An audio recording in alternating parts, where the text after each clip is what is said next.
வணக்கம். சற்று முன் கிடைக்கப்பெற்ற ஒரு மிக மிக முக்கியமான செய்தி ஒன்று வெளியாகியுள்ளது. அதிமுகவின் முன்னாள் அமைச்சர் ஜெயக்குமார் அவர்கள் பன்னீர்செல்வம் அவர்களை சந்திக்க உள்ளதாக தகவல்கள் வெளியாகியுள்ளது.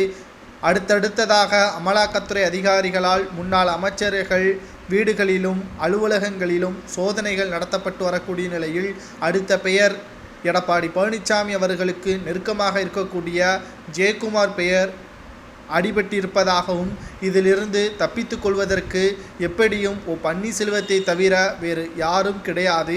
காரணம், பாஜகவுடன் நெருக்கமாக இருக்கக்கூடியவர் பன்னீர்செல்வம் அவர்கள். எடப்பாடியே இனிமேல் நம்பினால் எந்த ஒரு பயனும் இல்லை.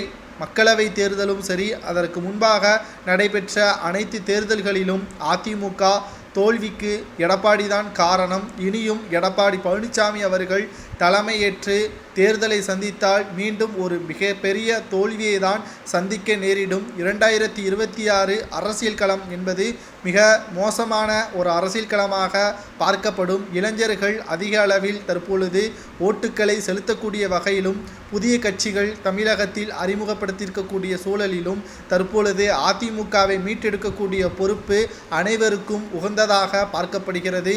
நேற்று கூட வைத்திலிங்கம் அவர்கள் அதிமுகவை ஒன்றிணைக்க நாங்கள் முயற்சி செய்து வருகிறோம் என்று கூறியிருந்தார்.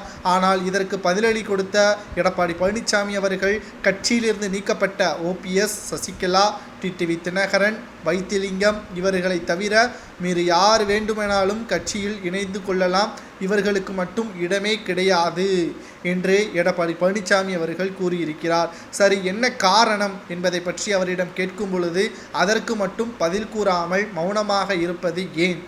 எடப்பாடி பழனிசாமியை பொறுத்தளவிற்கு கட்சிக்குள் இவர்கள் மீண்டும் வந்தால் மீண்டும் எடப்பாடி டம்மி பீஸாக மாறிவிடுவார் என்ற அச்சத்தின் காரணமாகத்தான் எடப்பாடி பழனிசாமி அவர்கள் மௌனம் காத்து கொண்டிருக்கிறார் என்ற தகவலையும் இது மூலமாக நம்மால் பார்க்க முடிகிறது. எடப்பாடி பழனிசாமி அவர்கள் கட்சியிலிருந்து விரட்டியடிக்கக்கூடிய நேரம் வந்துவிட்டதாக ஜெயக்குமார் அவர்கள் பேசியிருக்கிறார். இந்த தகவல் அனைத்தும் ஜெயக்குமார் அவர்கள் மறைமுகமாக பன்னீர்செல்வம் அவர்களிடம் பேச்சுவார்த்தை நடத்துவதற்கு பன்னீர்செல்வத்தின் ஆதரவாளர்களிடம் தகவலை தெரிவித்திருப்பதாக கிடைக்கப்பெற்ற செய்தியை நம்மால் பார்க்க முடிகிறது. டிசம்பர் மாதத்தில் சொன்னபடியே அதிமுகவை மீட்டெடுப்பதற்கு அனைத்து ஏற்பாடுகளும் நடைபெற்று கொண்டிருப்பதை இதன் மூலமாக நம்மால் தெரிய முடிகிறது. இதை பற்றி உங்களது கருத்துக்களை மறக்காம கமெண்ட் வாயிலாக கூறுங்கள்.